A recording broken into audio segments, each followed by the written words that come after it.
Hello and welcome to Dan Loves to Chat. My name is Daniel Janine. I am so happy to be here today with my guest, Johnny Norton. He is the co-owner and operator of Culture Espresso, which is in Midtown, New York. It is truly one of my favorite businesses in New York because it just doesn't make any fucking sense that it exists where it is. It is an incredible coffee shop. They have these legendary cookies. I can show you if you're watching the video.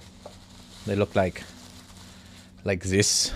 But they have just enormous lines all the time. I go in there all the time. The people are so nice. The espresso and the coffee drinks, if you don't know what you're doing, they taste great. If you know what you're doing, you're like, how the hell is this Midtown next to all the banks, next to the garment district, doing this caliber of coffee? This is such a fun episode. In the beginning, we talk a long time about previous coffee shops he's worked at, some fun scandals. And then we do a little divergence into book selling, funny enough. And then we talk about his experience at the original STUMPTOWN in New York and going on to work at and then take partial ownership stake in Culture Espresso. I can't stress enough, this is such an amazing conversation. It is like one of those times where you don't totally know what you're getting into. And then it really feels like kind of how I built this exciting little flourishes of weird pockets of information combined with coffee culture, combined with hospitality. And it's funny and it's great. And I really hope you enjoy this episode with Johnny Norton. Do you think Culture is the busiest coffee shop in Midtown? I think so. I can't think of, at least per square foot, I can't think of a line that's more consistent. Basically anywhere. Actually, the fact that the line's still popping at 4 or 5 p.m. or 4 p.m., there's nothing else that does that. It's pretty wild, which, you know, when you're doing small transactions like that, it's like, thank God. because otherwise, like, it's unhinged if we were using a normal restaurant, like, pricing model, what we would have to price coffees and cookies at to make decent wages and a decent living, you know? Yeah. But you know, the other way to get to it is by selling a shit ton of it. Okay, so I'm going to ask you some pretty basic questions. I'm curious, like, what was your before Culture Espresso? What were you doing, and how did you get into it? I played drums in a bunch of punk rock bands when I was a teenager, and so I spent a lot of my 20s playing in bands that were go on tour. And when I wasn't on tour, I would get a service industry job that I didn't really care if I quit and then went on another tour. Mm-hmm. And, you know, as you get as at least I got a little bit older, enjoyed the tours a little less each year and kind of enjoyed being staying put and working jobs. I kind of decided I wanted to be as good as I could at my job. So I worked for a couple of different people in New York, kind of in the early days of specialty coffee. And I really threw myself into it as hard as I could. So I decided I wanted to learn as much as I could about coffee. Really? What was the first place? I mean, the honest truth is this could be like a rabbit hole in and of itself. Yeah. But it was a place called Gorilla Coffee. Okay. Which was in Park Slope. At the time in New York, there was only a handful of places doing what's known as third wave coffee. Yeah. You know, so there was Joe, Gorilla, 9th Street. Mm-hmm. You know, I really threw myself into that. And real quick, for people that don't know, third wave coffee is the wave of independent coffee shops that followed Starbucks. That's exactly right. Era. And first wave is what?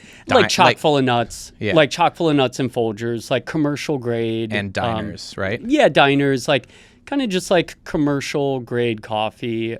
Second wave being mostly led by Starbucks and Pete's. Yeah. And that kind of ushered in the American Coffee House. Right. And then third wave, just a lot of other craft movements in food. Yeah. You know, whether it was New American Food or cocktails. Coffee went through this era of showing more transparency and higher end products, attention to detail. And that got dubbed third wave. Okay, so you were working at Gorilla Coffee. So working at Gorilla Coffee, that in and of itself turns into a pretty weird story, to be honest, because I was there during to put it politely, tumultuous time. At Gorilla Coffee? Yeah. I've never. Is there some lore? Yeah, this actually gets pretty weird. So what was Guerrilla Coffee was like? Guerrilla Coffee was a small micro roastery Okay.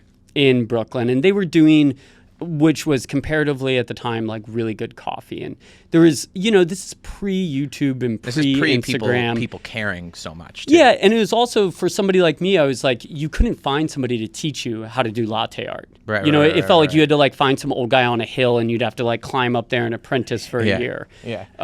Because I always think now baristas have it super easy. You like follow 3 latte art world champs on TikTok. Right. And you can learn what took me 5 years in like 2 weeks. Yeah. Which might also be how fast I learn things. It's incredible, really. Or you would make a pilgrimage to Australia. Yeah, totally. Which is how it felt. Is like, people used to go to Seattle to work for this legendary shop called Vivace, where they made you wash dishes for a year before they taught you how to do latte art. Really? Isn't that hilarious? That's a real thing. Yeah. Like, you know what? I fucking love that though, Yeah. because like nobody's passionate anymore about things. So like the fact that someone's like, I just love when people commit to something. I'm so flaky that like I love the idea of someone being 23 and be like, you know what? I want to be the best barista in the world. It's very Japanese to me to actually believe in one thing. Like the idea of going to watch, like it's Noma. Like I'm gonna become the best chef in the world, or like I'm gonna wash dishes. Holy shit, for a year. You know who did that? Who? Lance, the founder of Say Coffee. No way. Yeah, he moved to Seattle. He Yeah. washed dishes for a year so that he could learn from this guy that was like a legend in the industry named David Schomer. Yeah. He arguably brought latte art to America. Wow. And so he was like this guy who like to be able to get to him So was like incredible. mythical. Yeah. And what's he saying? Like, don't you dare try to make a heart before your milk is properly steamed. Well, every year I think that like in a lot of industries, a lot of myths get dispelled. So there was a lot of like pseudoscience at the time that we were all trained on. Yeah. And Yeah. as more research goes into coffee, a lot of it every year it gets like, no, it's actually not true. And a lot of times it's cyclical. Like they'll be like, that thing we told you should never do? It's actually pretty good. Sure. Yeah. Yeah. But Lance and I met. What's an example of that in coffee? Like in those early days of training, like what you would do is they would have you put on a blindfold and push down on a bathroom scale on a counter until you could hit 30 pounds of pressure with your hand. So that you could tamp correctly. So you could tamp correctly every time. Years later, when, somebody at a college actually invested money into seeing if that mattered, they realized that didn't matter. Tamping doesn't matter. Tamping, pressure, doesn't matter. And there will probably be like 300 like coffee science nerds in the comments of this being like, actually, because there will be an unending argument about statements like that. And I'm certainly not the end all word on it, but they certainly have found out that. I hope I can find all those people to piss them off. Oh, I hope so too. It's usually my goal. And, not really, but No. it's like those sort of conversations can be fun. So that was happening there at a Voce? Not a Voce, at a... That was happening at Vivace in Seattle. And so for here in New York, it was like you had a few places where you could potentially learn kind of like good coffee. And I'd been working in coffee a few years already. But I started working at Guerrilla, which I perceived as one of the best places to learn coffee. Why was it tumultuous there? The long story short is that there was a major staff ownership. Can I tell you? It's always like that. Of course. It's always like that. But this one got really heated. Yeah. This one got to the point where... Can I just quickly jump in and say that when I say it's always like that, when I was working in either, it's just like there was every 2 months there was a story of like an anarchist coffee shop or like an employee-owned coffee shop.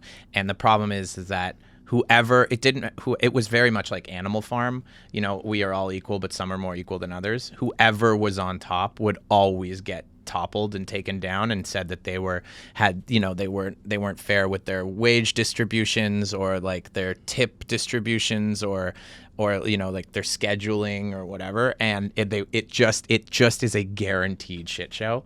100%. And it's a little funny usually. I mean, I'm not going to force you to jump on that because, you know, I feel like that's a lot of your industry, but there's nothing, it's great schadenfreude when especially because they're always the most vocal and opinionated coffee shops when you just go and there's a trillion signs for every cause. Yep. And, you know, you are not worthy of walking in their space because they are so pure. And then they always collapse. Every single time I see a company that is like, we're going to do this the most righteous way possible. I'm always like, oh, bookmark for 3 months later. Yeah. To see this thing on fire. It's always true. But, you know, so I was a young barista at one of these places, right? Yeah. And did you believe? I mean, you know, I had varying experiences there. You're right. This is a whole pod. It's a whole episode. No, I mean, this really, this shit goes deep because what ended up happening, let me just like cut to the chase, is the entire staff quit. All the roasters, all the managers, all the baristas, everybody quit out of this disagreement. And they were like, you know, I should say we were like, this isn't like a protest. We're not trying to make a statement. We're just like, fuck you. We're not working for you anymore. Sure. And we walked out, and that was that. What happened? And we all went to Ice House in Red Hook and got drunk and had a good time. Okay. And that place and Gorilla closed? Well, what happened then is they filed a lawsuit against all of us. Wow. Accusing us of defamation of character, libel. What year was this again? 2000. I mean, reaching back in here, 2006. Okay. Ish. So this is very pre-internet. Yeah, totally. 2006. So they accused. New York Times picked it up and wrote an article about it. So then they were trying to sue the New York Times and us for libel and intent to cause financial distress. I assume New York Times didn't come down on the side of the owners. Well, the hilarious thing was the idea of somebody being like, let me sue the New York Times for libel. They definitely don't know how to defend against that. Yeah. You know, it's like, I think they know. But that's a very coffee shop owner thing. Totally. Thing to think. And the whole thing stemmed from this absolutely bizarre, it was a couple who were breaking up and getting back together. And it was the whole thing was a mess. It always is. But I was basically like, I'm fucking out of here. I don't want to be at this job anymore. Yeah. So anyway, that was what happened there. And then, you know, we were all young baristas, so we were kind of terrified getting a letter that we had to go to a courtroom and be sued. And so a guy, I'm assuming you don't know Marvin Garbus.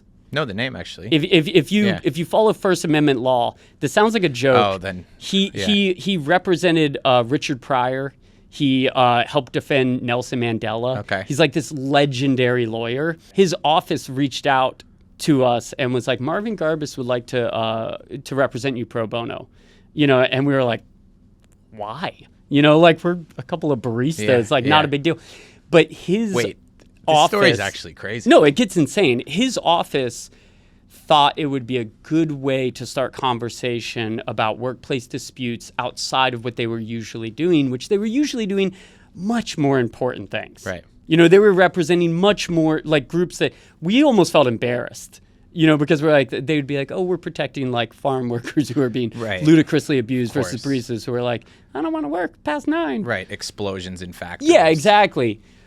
But we weren't going to turn down a free lawyer in the face of. Of course. So anyway, obviously. And also you guys were actually kind of nervous probably because. I was terrified. I didn't know what that meant, you know, especially in the at that time, like not like it was, you know, it's not like I'm talking about like, oh, back in the 70s, but, you know, it was at the time I was paying $125 a month to split a bedroom in Crown Heights. Yeah. You know, it's we weren't of the era of you were like, they're going to take my hamster. Totally. You know, we certainly weren't of the era of like, oh, my parents got me a condo in Chelsea. That's what I mean. And I barista once a week for fun. Right. You know, we were like trying to pay rent. Yeah, that was back in the bad New York. Yeah, it kind of was. I mean, I'm kidding. Way back. Back. So Marvin Garbus comes on.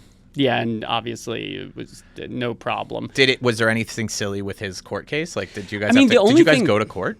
Yeah, we did. The only thing like silly was that the office, Marvin Garbus's, you know, office was like, what do you guys want to do? Do you want to countersue? I'm sure we can get you a settlement for emotional distress, yada, yada. But it has to be a decision altogether because you were being sued altogether. And I was like, countersue. let's, what, could we get a few $100? Yeah, That'd be amazing, right. That's what I was thinking. You're like, can I get a case of beer out of this? Yeah, it sounds awesome. A couple burritos, and the group collectively decided they just wanted the owners to say they were sorry. So, so it goes. And that was that. And, I did not walk into this room planning on telling the story. Hey, I got to tell you, you and me both. But, man, what a fun story. And it sounds like a movie. It honestly is a really funny thing. Is like a few times in my life meeting somebody who has studied First Amendment law. And they know about it? And they know about the case because it's been brought up in schools. Incredible. Okay, so now, so that was the first place. But the moral of the story, not that it's actually the moral, is they cared about coffee. Yeah. Absolutely. Okay. And that's where you really got the bug. Yeah, because prior to that is like I had been searching for a place. I really wanted like a coffee mentor. I wanted to do whatever I had to do to learn coffee the best. Do you think that, as you were saying, you were coming off the road in music, and do you think that the wheel just landed on you working in coffee when you were kind of like, I want to do this full time? Like, is it possible you could have been in a kitchen? Is it possible you could have been like a restaurant manager or something as well? Or was there something about Absolutely. coffee? I mean, the only reason why that happened is because the two things that I enjoyed doing outside of playing in bands was reading and drinking coffee. Okay. And so at the time it was kind of like, well, I'm either going to sell books or I'm going to learn how to make coffee for a living. And so I tried selling books. Also, I for a while sold books on the street, like on a folding table. No way. Yeah. Yeah, and I started getting really into that scene too. There's like, I always love learning about like weird subcultures. So do I. Yeah. And that's so why I'm doing this fucking podcast. And so there's like the bookseller subculture goes deep. What? And there's a whole world out there of like the concept of having your table flipped. Yeah. Of like, bro, if you're like on the wrong guy's turf and he walks up and flips your book table, that's like the glove slap to a bookseller, obviously. But that's really something that used to happen in bookseller community. So you had to learn the ropes of bookselling? Yeah, I mean, I certainly don't want to claim like I was ever in the real deals, but I certainly did it for a while. That bookselling is something that is so outside of our understanding because like it just doesn't seem like a real business. It seems like a hobby thing now because nobody's really buying books and there's Amazon and there's the Strand and Barnes and Noble. But in that day, like was this like 15 years ago also? Yeah, a little more actually, but yeah. So there was actually like you could make money selling books on the street. Yeah, and even that being said is some of the people that I looked up to at the time that were selling on the street have gone on to open multiple brick and mortars. What? And have become successful booksellers now in their own right. Wait. Can you? Okay. Again, this is so cool though. Yeah. What are you doing selling books on the street? Are you just grabbing all the books you can and putting them on a table, or is there like curation? You quickly learn how heavy a milk crate of books is when you take it out every day and have to pack all the same books back up and take it away at the end of the day. So your goal becomes, I'm only going to select books that I think can sell today because I don't want to drag them back out. Right. So your curation becomes like hyper focused. And that's why like a lot of booksellers are, that classic like overread and underfed, but they'll know their books inside and out, or they may even specialize. So street booksellers, like they love books. Usually, yeah. Would you take like if someone had 100 copies of Harry Potter or something, you'd be like, oh, I'll sell those for you for sure. Like, is that? I mean, I tried not to because also like I really enjoyed selling books that I liked. Okay. So it was a little bit like being a sommelier or totally. Something where you had your collection and you had the opportunity to share your collection with the world. 100%. Also because a lot of people would come up to the table and ask, what's good? What should I read?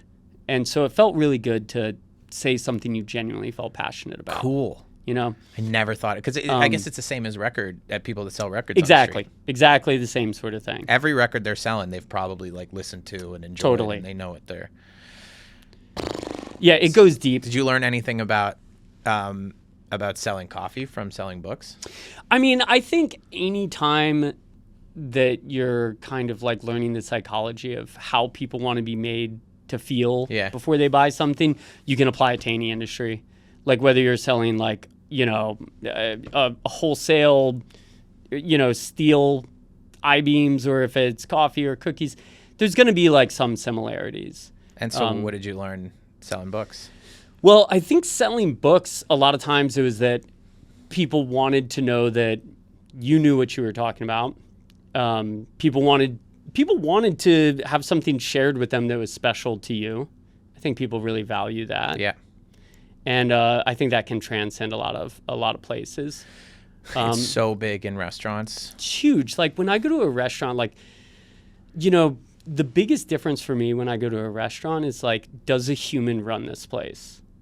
And like, is there a human here who loves this place? Because if there is, it's going to be totally different than if there's just some guy who thinks that he could cash in real easy, threw some money together and walked away. And I think in the world of books, what I'm hearing is like, it doubled down on the idea that people are very excited about something you're genuinely excited about, and you can't really cheat that. Totally. And I mean, and not to try to sound totally altruistic, because I also think that at the time it was just as simple as like, I want to sell what I like. Like, this is fun for me. Yeah. And now books are seen as as like something so honorable, but even in 2006, that was like, they were closer to just entertainment. Sure. Because now if you read, people are like, you're spreading books, like you're a good person. Right. Spreading books to the youth. But back then, I mean, I'm trying to de-altruistic you a little bit. You were just like, I fucking like books. Yeah. It's hard to be a real shitbag, though, who loves books. Yeah. I mean, I've met a few, but you can be a real malevolent kind of like Socratic dissector of human brains. That's probably like the more evil book reader sort of type is the person who is just like overly invested in, reaching levels of smarminess that nobody wants to be around. I went to a literary party a couple nights ago, and there were some dirtbags there. You got to take me to the next one. I'm dying to go to a literary party. For sure. Honest God, I would love to go. Absolutely. I have a 9th grade education. Yeah. And I used to always lie about that. I went to 5 days of 10th grade. And I used to feel really self-conscious about that. So I would lie and say that I had a degree in literature. And sometimes I would ham it up depending on how tipsy I was. Yeah. And Southern Gothic or Western African literature or some like real niche moments. And, I would love to be around some genuinely well-educated people and just kind of see what happens. I think you'd do great. What happened in 9th grade? You just left? You just ran off? When I was a teenager, I was like, I just did not see the value in school. I really didn't. I was, I can pretty much blame it on punk rock, because I started listening to punk music and felt way smarter than my teachers, which obviously wasn't true, but 14-year-olds. Who knows? And maybe some of them. And I loved surfing at the time, and all I wanted to do was surf and play music. So I didn't see a whole lot of value in continuing my education. But how'd you even do? I mean, don't you, you just ran away? Yeah, more or less. I moved out when I was super young. I moved out when I was 15. Just started working on my own. And I went to about a week of 10th grade living on my own, thinking that I was going to keep going to high school. But it seemed hard to want to keep getting up and Did go you to start school. working? You started working at 15? I had already been working before that. What were you doing?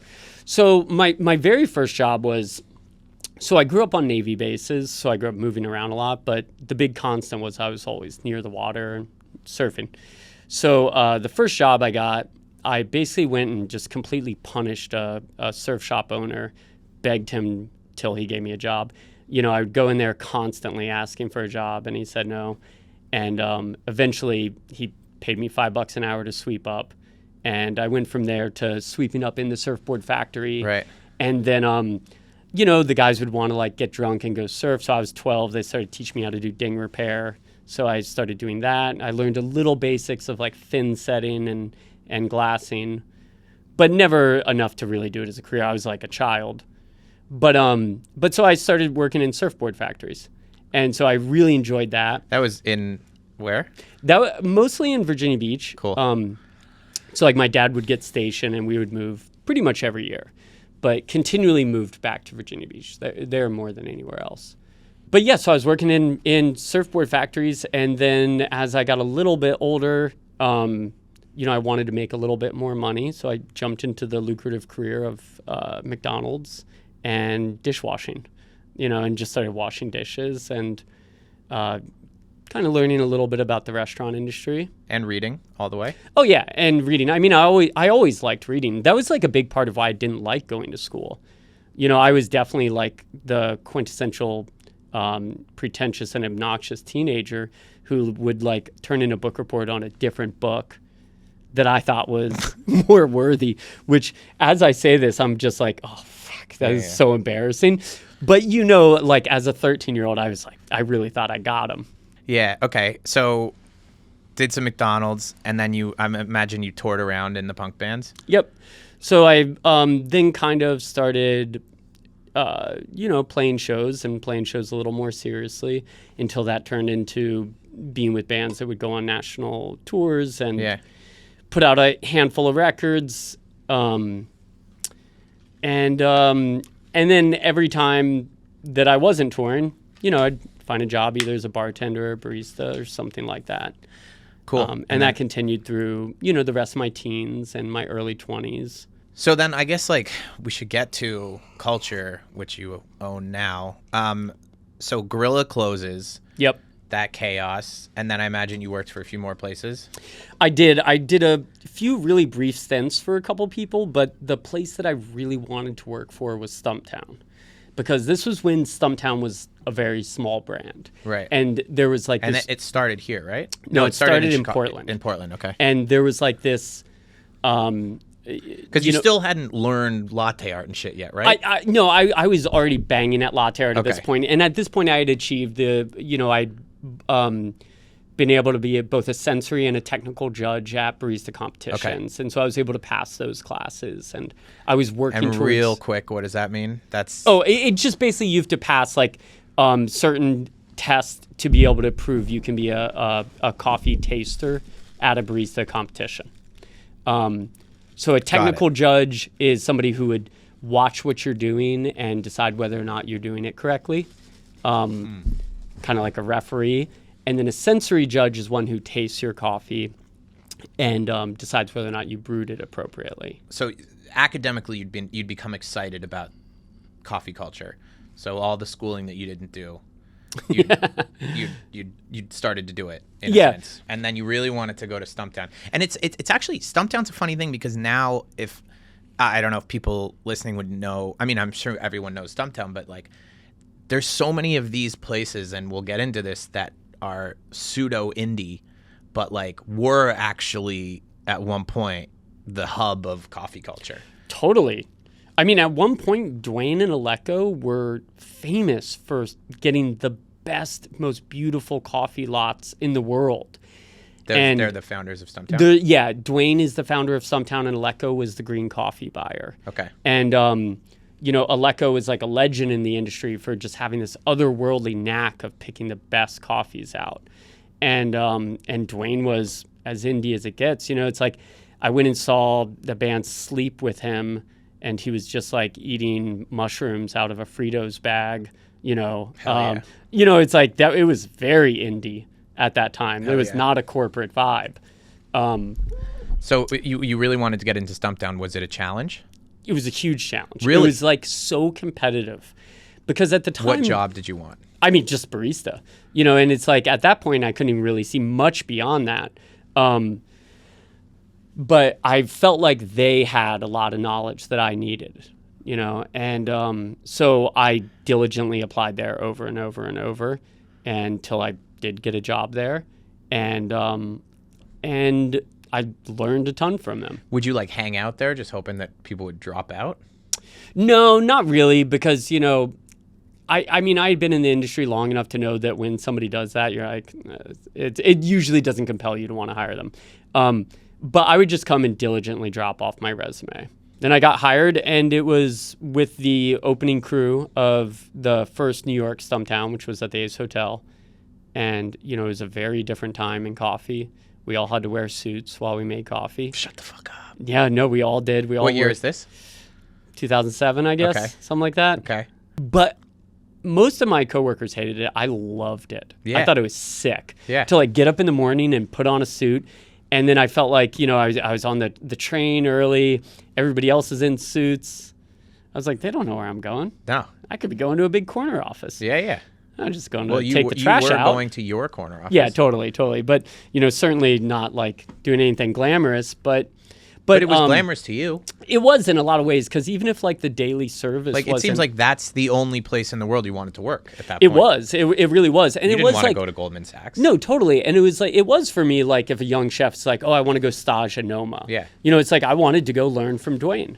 And I did. And he, at that time, it was kind of a sweet spot where he had a lot of money to put into training. And, but like the VC guys hadn't taken over yet, or he hadn't sold the company yet. So he was still So they running had it. gotten a big investment. They had not gotten a big investment yet, but they were crushing it. Okay. They were doing really well. So he was doing things like flying in coffee producers, which you call coffee farmers. Right. So like his favorite farmers from around the world, he would fly them in and have them talk to us about what they were doing. And it, you know, gave me a totally new insight into coffee. And I really had a like invaluable learning experience there. Also, you know, between Gorilla, who seemed to only care about efficiency, and Stumptown only cared about quality. You know, like Gorilla was like, oh, that. I don't mean to like trash. They're a gone company now, so it kind of doesn't matter. They, despite the quality, they were like, you got to get this drink out 5 seconds. You know, Stumptown you were redoing? Stumptown, Dwayne was like, I don't care if you throw that drink out 10 times. I want a perfect cappuccino 100% of the times.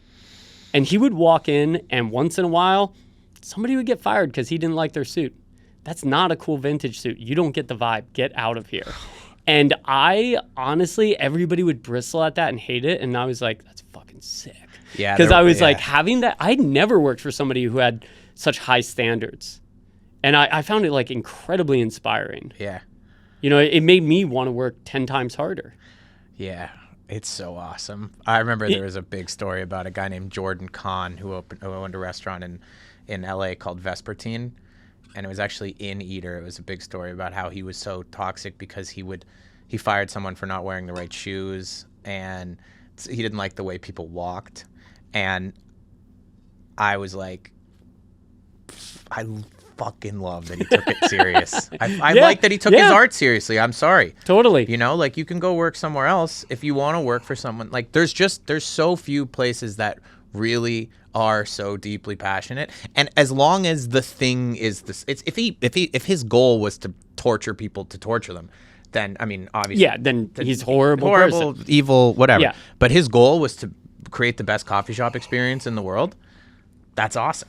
It's amazing. Yeah. No, and it's like, look, you can either be a part of this team or not. Yeah. And that's something that, like, I don't mean to jump ahead too much, but that I take with me to this day is like when I hire people, it's like I genuinely care about every single person who works there.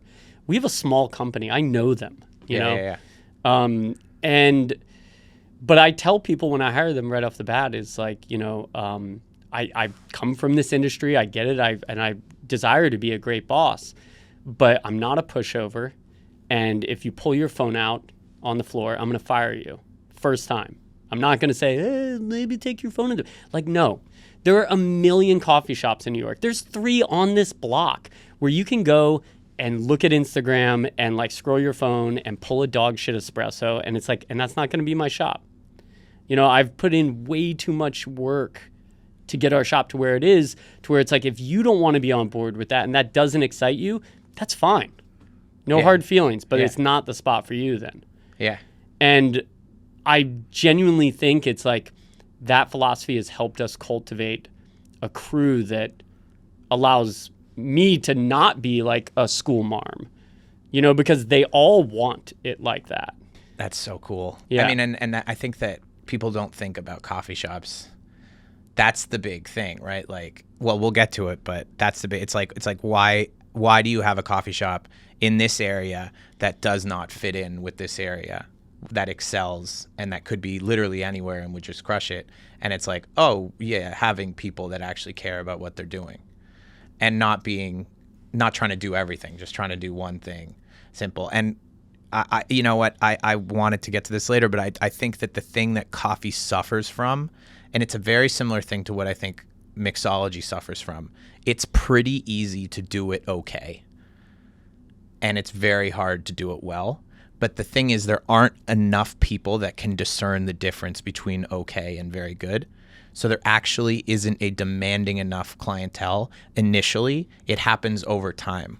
So coffee shops can actually kind of do well for a year serving just okay product.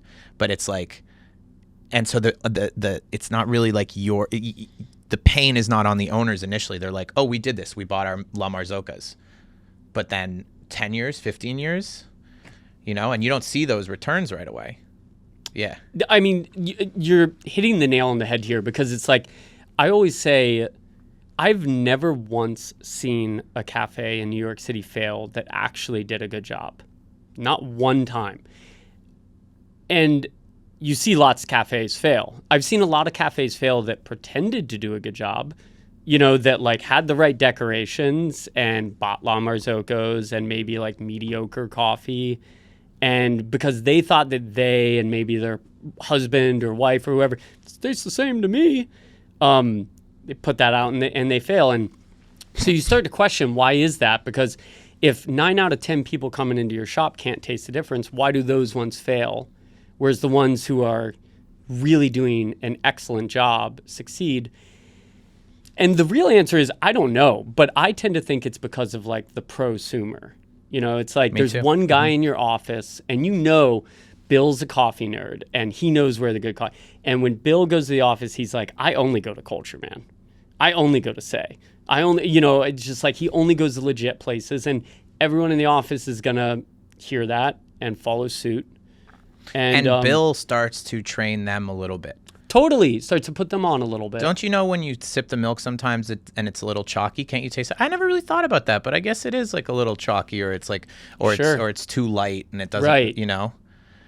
Or even when you start talking to somebody about like, there's always the eternal fight between like nobody wants, or at least I don't think anybody wants to sound like the pretentious, obnoxious coffee guy, who's like holier than thou. But it's kind of like you have that on one side, and then on this other side you have this like try hard guy who is going to be like, oh, I actually like bodega coffee the most. And it's, I'm always like, oh, shock me with your down to earthness, but but once you usually start talking to somebody who maybe thinks they love this illy or something, and you're like, do you ever think maybe that tastes like licking an ashtray? Then right. They're almost always like, damn. But my family's been licking ashtrays for years. Yeah, for years. A lot of times they're like, shit, you're right. And sometimes you bring them on and sometimes you don't. And that's okay. It's like, I always say you can't convince somebody that something tastes good. Like you can't like have somebody who they don't like what it takes. I have so many theories, so many thoughts about this. And it's like, I'm not going to be able to convince an Italian tourist who loves Italian style coffee that this Say espresso is good. It's for the most part, it's not going to happen. But if you make something genuinely good and you present it in a nice way, it's like maybe you can have somebody open their mind a little bit and try a new product. Maybe they'll come around. Yeah. Well, I want to ask you about, you did Stumptown for a while, and then did you go from Stumptown to Culture? Yeah, so I worked at Stumptown long enough that I learned quite a bit there, and then I really started feeling to see the writing on the wall of which way the company was going, and I didn't really want to go along for the ride. And Dwayne was a really good guy and had told me that he would like to, either find a right place for me in the company. But I decided I wanted to start my own shop instead, and I felt like I had gained the tools then to do that. And so I started going to like angel investor meetings and trying to figure out how to raise money, and how was I going to find a space and get a landlord to rent to me. And it was really difficult, especially because I specifically wanted to do it in Midtown, and it was Why? like, well, two main reasons is like, number one, every one of my friends that had a good job was working in Midtown and hating it. They were like all artists who had become graphic designers, or they were jewelry designers, and they all worked in Midtown, and they all hated it. They needed salvation, or they needed a respite. Yeah, so everybody I knew who was living in Bushwick or Crown Heights or Greenpoint worked in Midtown and hated it. And then also, I didn't want to keep opening shops, pushing further and further out in Bushwick, where you're inherently going to be competing with like small, charming mom and pop businesses. No, you want to battle the big guys. Exactly. I was like, I want to go to Midtown. I want to put Pret out of business. You know, like, screw them.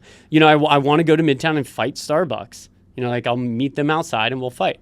And you want to flip their table. Dude, I wanted to put a sign out front next to Starbucks say, I'm with stupid, you know, or something like that, where I'm just like, it's nice there you can provide real hospitality and real good products and treat your workers ethically and kind of do it as ethically as you can. Yeah. You know, and make money because there's a lot of people. So when did you open Culture?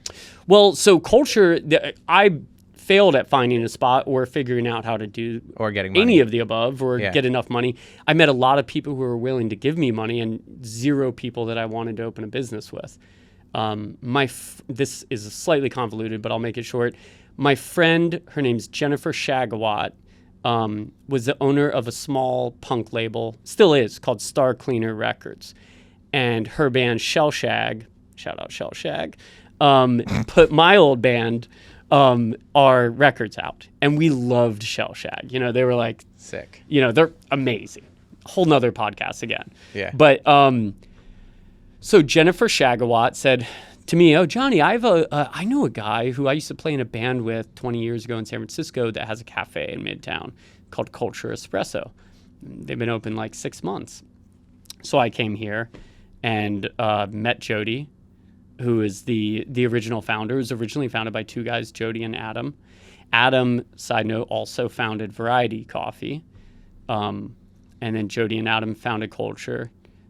Adam left the business after about 6 months, and I came on board. At the time, Jody was doing a way more comprehensive food program. He's like a really incredible baker. Honest to God, some of the best sourdough I've ever had in my life. But he was doing so much that I was coming from this hyper third wave sensibility of just like mono-product business model. Like less is more, got to shave it down. And so, you know, we kind of married our two ideas together. I kind of talked Jody into giving me a small amount of sweat equity. And it was like, honestly, in retrospect, like insane that he took this chance. And, you know, I remember just giving him a pitch at the time. I was like, I'll do 90% of the work for this little percent of, you know, just really hungry. And, but we hit it off, you know, and he was a surfer. I grew up surfing. Yeah. And, you know, we had shared bandmates from this weird connection. And this is how many years ago? This was 2009. Okay. Yeah. And, you know, they had been open like 6 months. Right. And they were really busy, but they were doing a lot. They were pickling their own pickles. They were baking their own bread. They were doing a lot. Yeah. And so I kind of convinced Jody to take the menu way down and just focus on what was the very, very best things in the shop, which was the cookies. So it's like, you know, I had nothing to do with the cookies. Those are, you know, those were there. The only hand I have in it is that people weren't really noticing the cookies because there was a lot of other things. So you peeled away the noise. Exactly. And is Jody still involved? Oh, yeah. No, we're, you know, still both very active partners. In fact, Jody will be in tomorrow, and both of us will be working on fixing a dishwasher. You know, like we're extremely hands-on. And what are some things in running the business that you hadn't learned previously? Like, obviously, you'd learned to make a lot of coffee. You'd been a good artist. But, like, what do you think set Culture apart initially? I mean, it's gone through a lot of changes, you know, because we've been there 16 years now. So at one point, we had this expansive pour-over bar, and I was really trying to push the limits of catering to the ultra 1% coffee drinkers. You know, I'd come up with some, like, really creative ideas of we'll have 5 different coffees, all from the same farm, but from 5 different roasters. So you can understand the difference in roasters. Or next month it was 5 different coffees, all from one roaster, but 5 different farms, and went through that era. As time went on and I learned more, I grew to realize how flawed pour-overs are. And this is something when Lance and Tobin, founders of Say, used to work there, we would talk about constantly. Pour-overs is a pretty crappy way to make coffee. And why? It just inherently is not good. It's wildly temperature unstable. It's dependent upon a human replicating it. And you rarely are getting consistent results and rarely getting good results, really. And it's kind of become this myth that the pour-over is better because a standard coffee shop will just take the cheapest coffee and brew it on drip. And then they'll save the good coffee for the pour-over so they don't waste it. So we were kind of like, what if we just put the really good coffee on drip? Because as pour-over machines became more savvy, they started being like, well, what if we developed these walls to be more temperature stable? And what if we developed a button that would put out water at a certain flow rate? And that's drip. A drip machine. Yeah. Right. And that's like what you come around to. And I make a pour-over every morning in my life. Do you? Yeah, absolutely. Yeah. I mean, I like doing them. I just mean like in a cafe application. Interesting. But it's but yeah, I mean, there's a reason why there's pour-over competitions. Yeah. It's difficult to do well. And so our theory kind of changed from let's offer all these pour-overs to let's brew the best coffee we can in the most simple way possible, and it's going to be banging all the time. And so that became the goal. Did you watch what happened to Stumptown and think, I don't want that to be us? I mean, not necessarily. The honest truth is that I don't think any of it really has been like that epically thought out. I think a lot of it has been like Jody and I both learning on the job how to operate a company. I made a lot of mistakes in beginning management days of just hiring people who I knew made coffee well, and just thinking that would create a good team, which is certainly not true, and I think it's much more important to hire people who are going to be a good team and teach them to make the coffee well. I also, throughout the years that I've been there, I increasingly learned more about hospitality and the power of that. I became really obsessed with Danny Meyer's book and started just constantly going to any, Union Square hospitality restaurant that I could to try to like glean ideas of service. What did you learn? I mean, all it comes down to is just being a genuine, loving, and caring person. Right. And like the way that can translate is like just doing a small, thoughtful gesture that shows that you care about another person in like a fleeting moment. So like if you see somebody at the milk bar and they ordered 3 drinks and they didn't, for whatever reason, get like one of those little drink carriers and they're struggling, but they don't want to ask because that's kind of embarrassing, and you just like show up and hand them one. It's just nice. Yeah. It's just a nice thing to do. Or if somebody drops their drink, we make it like priority number 1 if a drink falls is, it doesn't matter if we have to stop service, we'll run out there, clean it up, and we're really, try really hard to ham it up with somebody where we're like, dude, it happens all the time. If this is the worst mess we clean up today, trust me, this is not, even if it's a lie. Yeah. And it's actually a horrible mess. The worst ever. Because it's so embarrassing. You just dropped a drink in front of it. And then by the time we're done saying that, our other coworkers already remade their drink, put a lid on it for him, and brought it to him. And you just leave and you're like, damn, that was fucking nice. That's so nice. Do you have trainings in that? Oh, yeah. Yeah, I mean, like, we have a lot of trainings in that. You teach people to say, like, dude, don't worry about it? Absolutely. Wow. And there's a balance there because it's like you don't want to discourage people from being real humans, Yeah, of course. That's like what we value is that we hire people who are funny and witty and can think on their feet but we do like be like, listen, this is in a difficult moment. Sometimes this can break the ice, or maybe this can break the tension, or help make somebody feel better. Dude, I'm so happy about this because like I don't think that I have any great skill. I just think I eat and drink a lot of shit. So like but I feel like when in strange places, I will notice something that is just incredible. there's always just people who care involved. That really, there's no secret sauce. It's just like there are people involved with that business that are smart and care about the product and care about doing good hospitality. And it's so fun to find those things in life. It really is. And it's like, for me, constantly the goal is to bring people on board of teaching younger baristas that, like, the big secret is this is going to make your life better. It's like, if you go to work every day and you complain and you talk a lot of shit about your boss and the customers and everyone's so annoying, you're annoying. Right. Like, you become annoying. No one's ever been like, oh, do you know that guy Joe? Dude, he complains about his job all day, every day, never leaves it. But get this, keeps complaining. Like, no one wants to be around you. Yeah. Like, that's annoying. So, like, quit and find something else. And also, you quickly learn, like, those sort of people, if they were at Noma, they would be like, these aren't nearly as good at carrots as row 7. Like, they'd have some reason. Mm-hmm. So we just tried to create a culture, no pun intended, but of people who genuinely appreciate that, who are like, yeah, this does make my life better. Which is not to say you don't have outlying problems. We serve a lot of people. Issues happen, you know? Yeah. It's like that is the secret sauce, is like, and you have to have both. You have to have, like, people who care, who, like, genuinely enjoy caring for others. And you also have to make the food right. So in your 16 years now, mm-hmm. I'm sure you've had a ton of coffee shops open and close around you. Yep.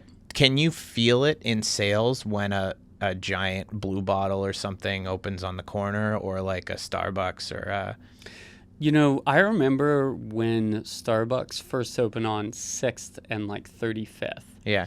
Walking by that sign, Starbucks coming, and thinking, man, is this going to be the end? It's like 2012. Yeah. Maybe people won't appreciate, whatever. It had no effect whatsoever on our business. And then the next big scare maybe was when Blue Bottle was coming to 40th and 6th. And they opened, and we had no discernible difference. And if anything, the more competition that opened up around us, the busier we got.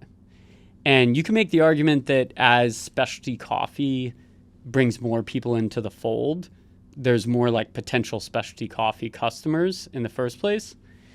And if you're the one who's really doing the best job, then, you don't have that much to be scared of. It's like New York, you have to just assume whoever's going to be your harshest competition is going to open on the same block.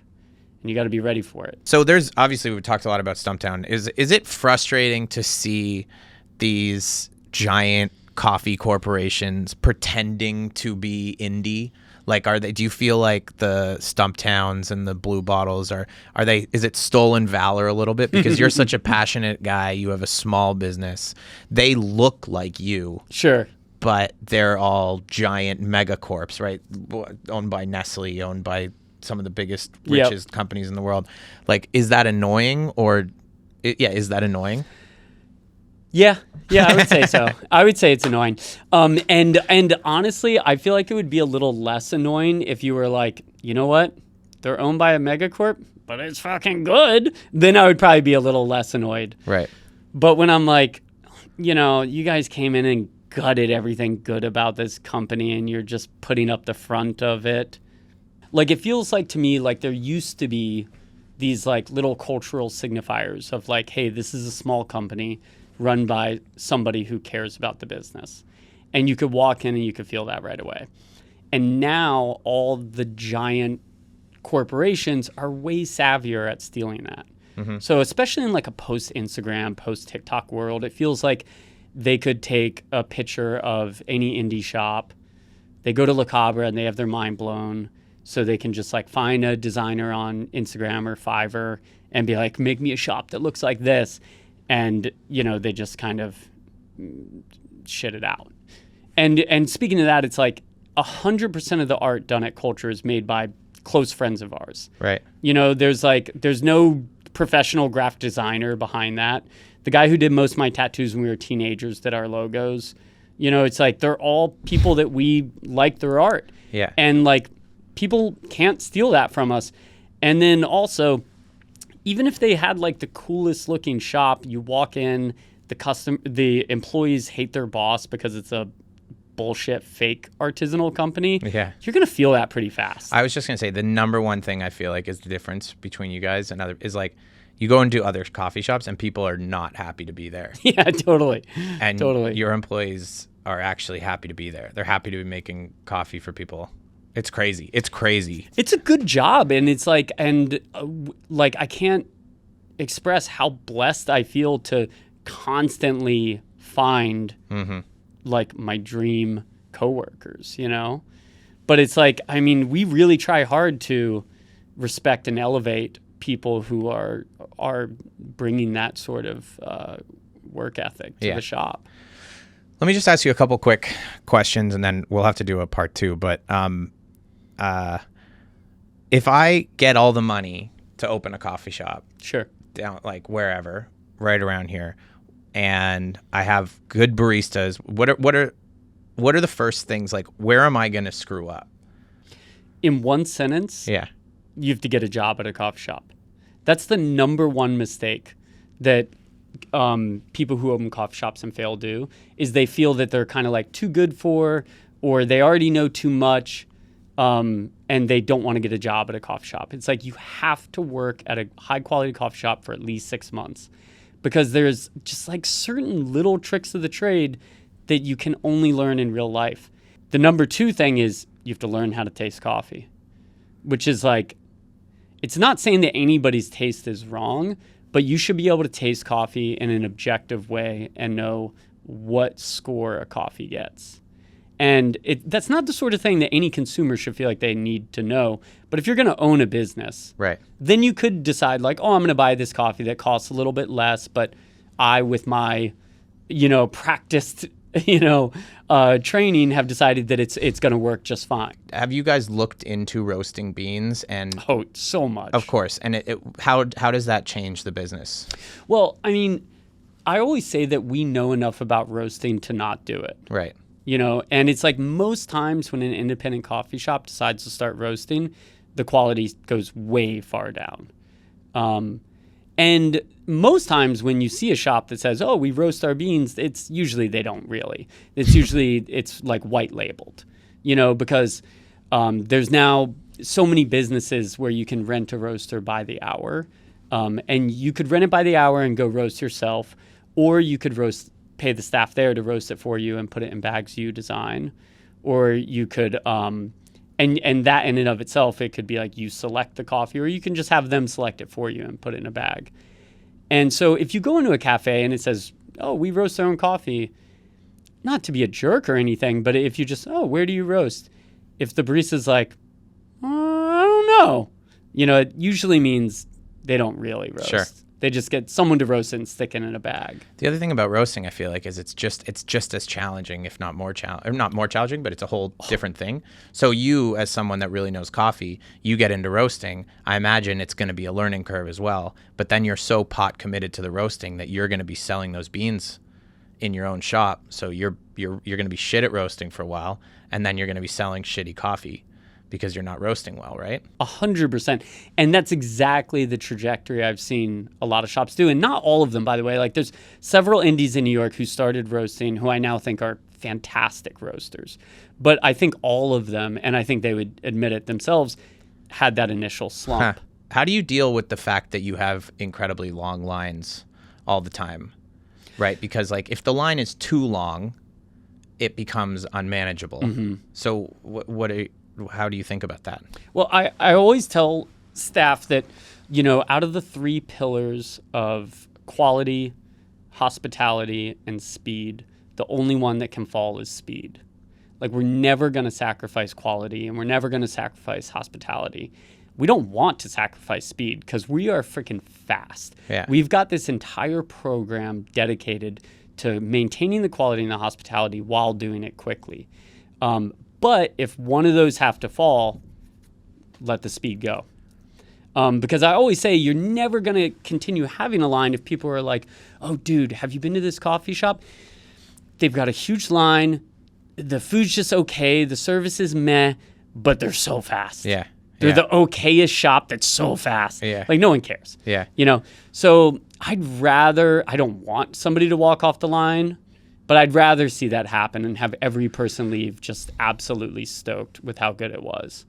And that's kind of that. But that being said, we also have developed a system of dosing and pulling coffee and cleaning the machines so that we have it timed out to have minimal interruptions. What are some ways you've learned to interact with customers, like to quickly convey kindness and warmth? Man, I mean, that's a good question. I really love talking to people. Like I really do. You know, my wife always jokes if we're like meeting somewhere, I'll be like on a park bench talking to an old guy when she walks up. And it's like, I don't know if there is something that I've learned other than I'm pretty excited to see what people are coming in and hear about them, you know? You know, it's like you never know who you're talking to or what you're going to learn from them. Sometimes I'll tell staff, treat everybody like they're like how you want your mom to be treated when she goes to a hipster coffee shop. And, you know, it's like a big part of our training is, you know, if somebody comes in and asks for a macchiato, we don't have macchiato on our menu. We took that off. Which is what again? Well, you know, a macchiato in like hipster coffee is going to be a double espresso usually with a very small amount of milk, like a little shooter. And Starbucks calls a vanilla latte a macchiato. Right. And it's not because they're idiots. You know, it's like it was a brilliant marketing play where they knew their customers when they went elsewhere and asked for macchiato, they'd get something they hate and they would be treated like a jerk and they'd rush back to the welcoming arms of Starbucks, you know? To sucrose. Yeah, exactly. And so most coffee shops, you just see them doing Starbucks' work. Somebody, can I get a macchiato? And they have this snotty response. That's not a real macchiato, you know, or something like that. And so we train our baristas, if somebody wants a caramel macchiato, we'll say, fuck yeah, you're going to have the best caramel macchiato of your life right now. You know, and just hit them with a little extra kindness. It's really all you can do. So you make Starbucks' drink? I mean, your version of... I mean, not sweet, delicious. Not drink. necessarily. It's just like we can decipher what they want. Yeah. You know, which is we'll just make them a really sweet latte. Okay, I got to ask about the cookies. Yeah, so sure. One of the things I think that one of the things that excites me about, I mean, you guys and often about restaurants, and I've dreamt about opening a coffee shop sort of like later in life, sure. which I now know I won't do well based on this conversation. But I think that the key... I'm working on a book on how to do it. Great, I'll read it. So you never know. Definitely not do it. Is having one food product. It's so insane to me. Like one of the things that I'll walk into a coffee shop and they'll be selling other people's bars. They'll have, I mean, I walked into one that I thought looked nice from the outside and they had Celsius in the fridge. Oh, what disaster. But like, how important is it for a coffee shop, in your opinion, to just like sell one food thing? I mean, I think if you desire to be anything other than a mediocre coffee shop, it's incredibly important. Yeah. You know, I think if you want to be just like a kind of okay place, especially if you're in a residential neighborhood and you're kind of trying to please everyone, maybe not so important. But if you're really trying to be excellent, then I think a simple menu is the most important thing. And that's also bleeds into our earlier talk about pour-overs, you know, and it's why we offer a very limited coffee menu. But I can usually stand by and say, this coffee's going to be excellent, this cookie's going to be excellent. Right. And that way also you're steering your customer towards only something good. Right. You know, you don't want to work somewhere where you're like, ooh, wish they didn't pick the you know, whatever, the carrot cake. You know, it's like, I know whatever cookie they get, it's going to be awesome. So extremely important. Yeah. If you guys think about putting something else on the menu, is it an extreme deliberation? I mean, yes and no. It's like, we're not scared of doing one-off little experiments because we are such a small company that it's like, if I get a wild hair and want to make something wacky, then we'll try it for a day or two. And almost every time we'll go, that is way too much of a curveball. And it just like kind of upsets the program. Is there a world where you would expand like the other people have? You know, I always say like nothing's off the table. I'm always open to learning something that I don't know. Yeah. What I do know is like I don't want to run 100 cultures. Like, that doesn't sound fun to me, or like something that I would crush it at. I do see a world in which we open 2 more cultures, maybe. You know, like I would love to have a culture a little farther downtown. You know, me too. I think that'd be nice. See some more friends, and I think we could keep running it the way we run it. Yeah. You know. All right. Thank you so much. This was so fun. Oh, totally. Are we gonna get started now?